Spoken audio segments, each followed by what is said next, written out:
One of my good friends, Rich, asked me to find a record for him that he can send into VMG to get graded. Now, I wanted to get him something cool because he's doing this more for an investment, collectability, something cool to hang on his wall and just hold on to, maybe pass down to his kids, grandkids down the line. We grew up the same era, so I know a lot of the music that he listens to.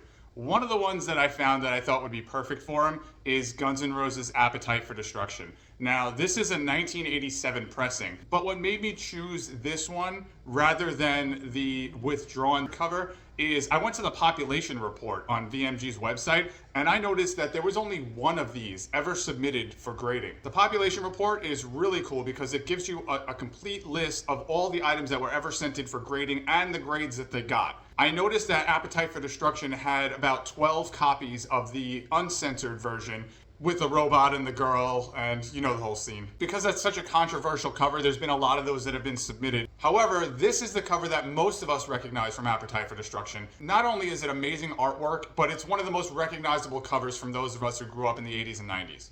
And the population report said that there was only one of these ever sent in for grading, and it was graded a 7. I think this has a chance to be higher than a 7, and I think this is a perfect submission to send into VMG. One of the reasons that I bring it up is because I recognize that as grading becomes more and more popular, the population report is going to become a little bit more important to you when you're deciding on what to send in to get graded. If you notice, there's already a ton of records that were sent in for grading and they have high grades, 8, 9, 10, and you have a copy, it may or may not be worth it to send in, depending on what you want to do with it afterwards.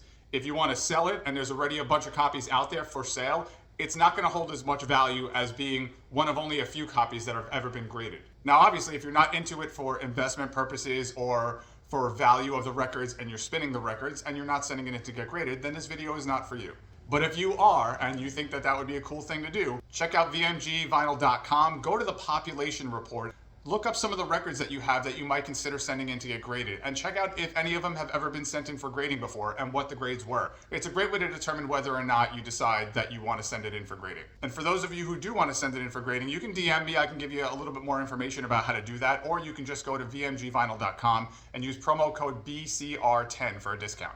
Rich, this is being sent in, and then it's coming your way, buddy.